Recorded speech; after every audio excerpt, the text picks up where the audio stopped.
Good morning बच्चों। आज हम लोग रिवाइज करेंगे chapter number 2 land soil water natural vegetation and wild life resource subject geography.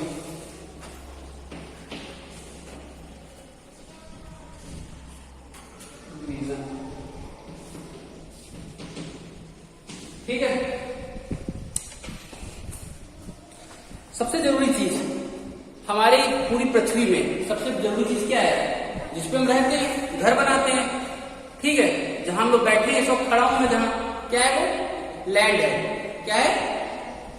Land. इस सबसे इंपॉर्टेंट नेचुरल रिसोर्स में से एक है, लेकिन ये केवल हमारे अर्थ में कितना है? 30% है। मतलब अर्थ का सरफेस एरिया जितना भी होगा उसका केवल 30% क्या है? लैंड। और उसमें भी बहुत कम पार्ट जो है रहने लायक है। 30% जो एरिया है कुल मिलाकर अर्थ में वो लैंड है। उस लैंड में भी केवल और केवल कुछ परसेंट, बहुत कम जो है ऐसा है जहां रह सकते हो। क्योंकि कई जगह ऐसी हैं जहां बहुत ठंड पड़ती है, कई जगह ऐसी हैं जहां बहुत गर्मी पड़ती है, कई जगह बहुत पानी है, कई जगह बिल्कुल पानी नहीं है, तो वहां पे हम नहीं रह सकते। जहां पे एक्सट्रीम कंडीशंस हैं वहां पे हम नहीं रह सकते। इसलिए लैंड ऐसा चाहिए जहां रह सके, वो बहुत कम है हमारी पृथ्वी में। इसी की वजह से जो पॉपुलेशन है, जो हम लोग हैं, इंसान है, वो डिवाइड भी अपने अर्थ में अनइवन तरीके से। कहीं पे बहुत ज्यादा लोग रहते हैं, जैसे अपना कानपुर है। कानपुर में ज्यादा लोग क्यों रहते हैं? क्योंकि ये प्लेन्स में रहता है। यहाँ पे आसपास नदियां हैं, यहाँ की जमीन फर्टाइल है, यहाँ पे खेती बाड़ी अच्छी हो जाती है, तो यहाँ ज्यादा लोग रहते हैं। और कहीं राजस्थान के किसी जिले में चले जाओ तो वहां बहुत कम लोग रहते हैं। क्यों? क्योंकि चारों तरफ रेगिस्तान है, इतनी अच्छी पैदावार नहीं होती, फसलें नहीं होती हैं, तो लोग वहां सर्वाइव कैसे करेंगे? पानी नहीं है दूर दूर तक, तो लोग सर्वाइव कैसे करेंगे? ये क्वेश्चन बनता है। ठीक, अब लिखा है लैंड यूज। लैंड यूज कैसे करते हैं हम लोग? लैंड जो होता है अलग अलग कामों के लिए यूज होता है। सबसे पहली चीज, लैंड की यूज क्या क्या होती है? लैंड में क्या क्या कर सकते हैं? लैंड में हम लोग एग्रीकल्चर कर सकते हैं। क्या कर सकते हैं? एग्रीकल्चर। ठीक, माइनिंग कर सकते हैं, फॉरेस्ट्री कर सकते हैं। ठीक है, हाउस बिल्डिंग कर सकते हैं,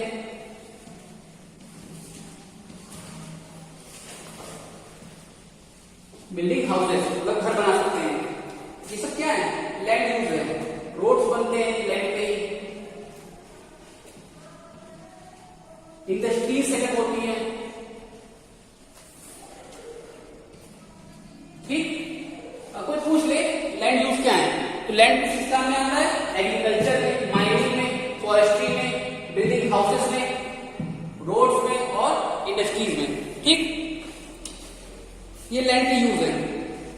अब लेकिन लैंड यूज करते किस हिसाब से हैं? हम लोग वहां देखते हैं वहां की टोपोग्राफी कैसी है, वहां की जमीन कैसी है, ऊंची नीची, पहाड़ी इलाका है, प्लेन है, कैसे है, सॉइल कैसी है, वहां की मिट्टी कैसी है, वहां पे क्लाइमेट कैसा होता है, वहां कौन कौन से मिनरल्स पाए जाते हैं, यहाँ या फिर वहां पे अवेलेबिलिटी ऑफ वाटर कितनी है, पानी कितना अवेलेबल है।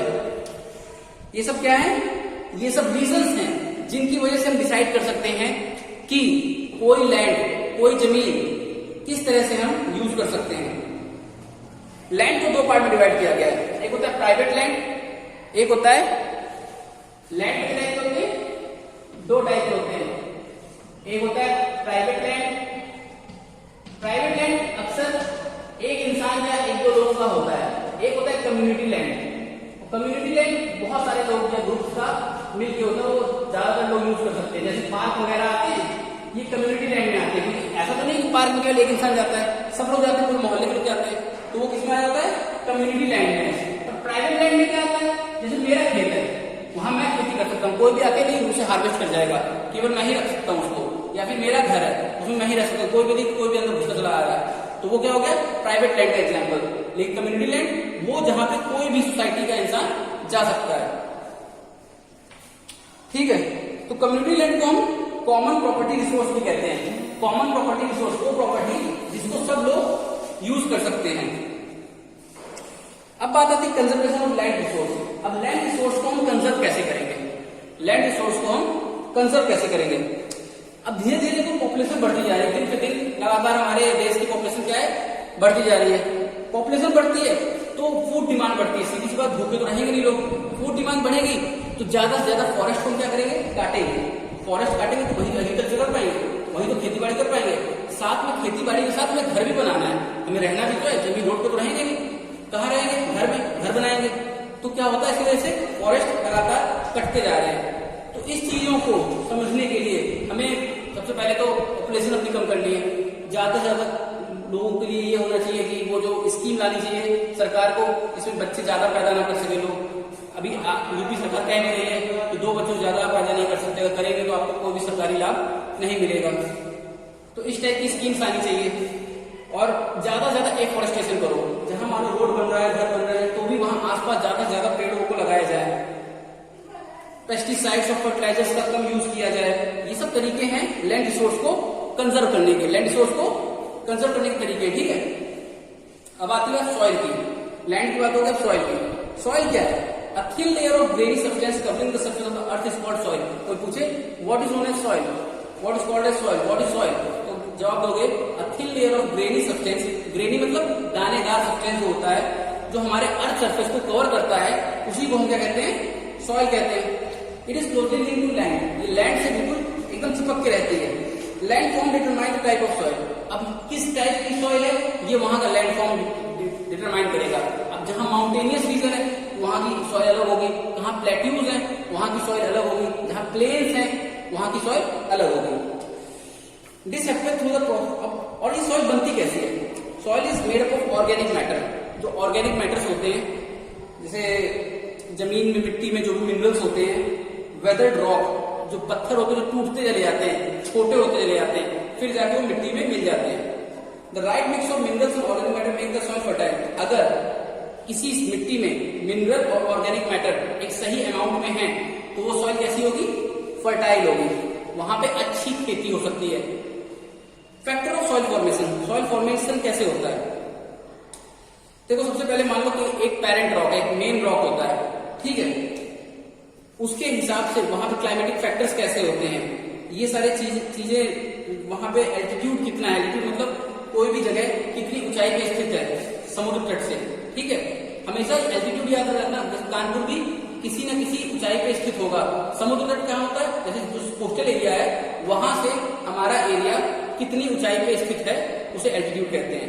Flora, fauna and micro organism, यहाँ पे पेड़ पौधे कैसे हैं, यहाँ पे जानवर कैसे हैं, या माइक्रो ऑर्गेनिज्म थोड़े बैक्टीरिया वगैरह होते हैं वो कैसे हैं। टाइम, क्लाइमेट, ये सारे रीजंस होते हैं जो डिपेंड करते हैं कि सॉइल कैसे फॉर्म होगी और कैसी होगी, ठीक है। अब लिखा है degradation of soil and conservation measures. Degrade कैसे हो रही है, आखिरकार ये सॉइल जो है ये खराब होती कैसे जा रही है। Soil erosion and depletion are the major threat to soil as a resource. Both humans and natural factors can lead to degrade of soil. अब क्या क्या फैक्टर्स हैं? कह रहे इंसान और नेचुरल कैलेमिटीज जो हो जाती है, अचानक से आपदाएं आ जाती हैं, बाढ़ वगैरह आ जाता है, तूफान आता है, ये सब रीजंस हैं सॉइल के डिग्रेड होने का।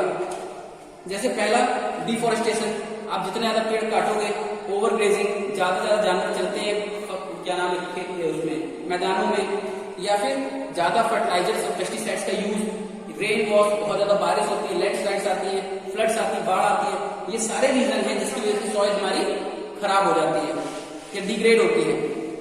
अब कह रहे कुछ तरीके बताए गए, सब methods of soil conservation. Soil conservation के कुछ मेथड बताए गए हैं।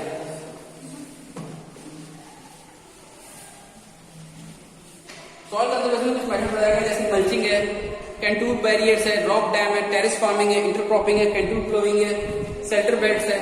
ये सारे तरीके क्या है, मिट्टी को रोकने के, मिट्टी को बचाने के, ठीक है। अब बात आती है वाटर की। वाटर क्या है? वाटर सबसे अहम चीज है। इंसान 2 या 3 दिन ज्यादा पानी के बिना नहीं रह सकता। मतलब मान लो 3 दिन पानी नहीं मिला तो हो सकता है इंसान खत्म हो जाए, मृत्यु हो जाए उसकी। तो water is a vital renewable natural resource.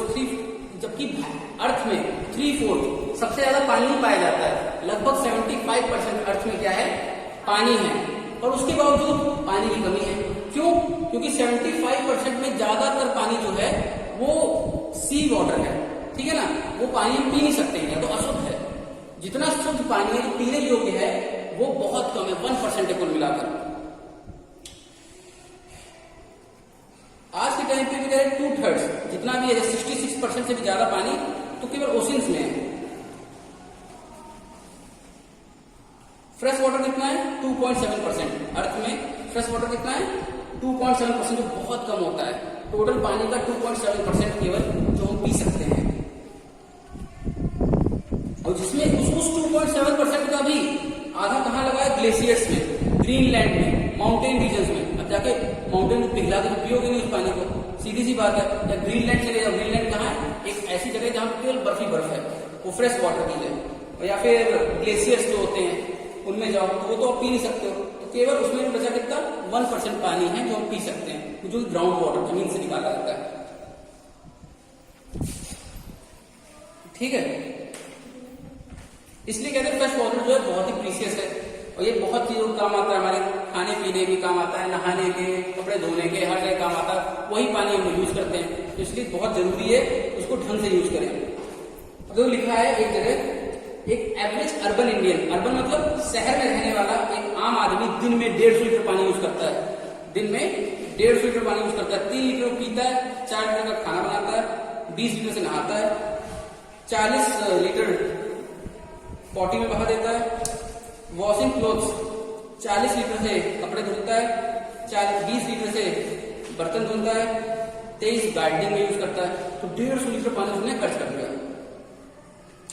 Problem of water availability, there is scarcity of water in many region of the world. बहुत सारी जगहों पर, दुनिया की बहुत सारी जगहों पर पानी की कमी है। जैसे यूएसए है, नॉर्थ वेस्ट मैक्सिको है, साउथ अमेरिका है, यहाँ पे पानी की बहुत कमी है,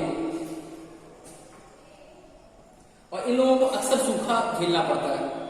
Thus water shortage may be consequence of variation in seasonal और annual precipitation of scarcity is caused। इसी वजह से क्या होता है? पानी कमी हुआ, बारिश भी कम होती है, ये भी एक रीजन है। और बाकी क्या है, पहले के लोगों ने उसको ओवर एक्सप्लॉइट किया, पानी को बहुत यूज किया, बहुत वेस्ट किया, जिसकी वजह से आज ये हम लोग को दिन देखने पड़ रहे हैं। अब कह रहे पानी को बचाया कैसे जाए? कंजर्वेशन ऑफ वाटर रिसोर्स, कैसे कंजर्व किया जाए? Access to clean and adequate water source is a major problem facing world today. आज के टाइम पे हमें एक साफ सुथरा पानी पीने या खाने के लिए बहुत कम है, जबकि पानी क्या है? रिन्यूएबल रिसोर्स है।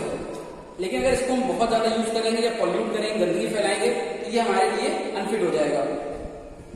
अब जैसे एक सीवेज होता है, सीवेज से पानी निकलता है, एग्रीकल्चर केमिकल्स का वो जो पानी होता है, इसमें पेस्टिसाइड इंसेक्टिसाइड मिली रहती है, तो ये सब क्या करते हैं? जब अपनी सॉइल को भी प्रदूषित करते हैं, साथ में वो पानी जाके रिवर्स में मिल जाता है और अंडरग्राउंड पानी चला जाता है। तो हमारा जो अंडरग्राउंड पानी जो कि सबमर्सिबल वगैरह, मोटर वगैरह से निकालते हैं, वो भी गंदा हो जाता है। इसमें नाइट्रेट्स मिल जाते हैं, मेटल्स मिल जाते हैं, पेस्टिसाइड्स मिल जाते हैं। Most of these chemicals are non biodegradable, और ज्यादातर ये केमिकल कैसे हैं? नॉन बायोडिग्रेडेबल है, और ये ह्यूमन बॉडी में बहुत दिनों तक बने रहते हैं। Water pollution can be control by treating these effluents suitably before releasing them in water body. जरूरी है कि इन वाटर पोल्यूटेंट्स को हम पहले ट्रीटमेंट करें, मतलब उनका साफ सुथरा करें, फिर जाके इनको रिलीज करें। मतलब फैक्ट्रीज में जो होते हैं, फैक्ट्रीज में जो पानी निकल रहा है, उनको पहले ट्रीट करें, मतलब उनसे जितनी भी अशुद्धियां हैं उसको निकाल दें, फिर थोड़ा कम गंदा पानी होगा उसको हम रिवर्स में छोड़ सकते हैं। बस आज के लिए इतने रखते हैं, बाकी natural vegetation and wild life कल रिवाइज करेंगे। इसी का चैप्टर थोड़ा बड़ा है, बाकी रिवीजन कल करेंगे। इतने ही रखते हैं आज।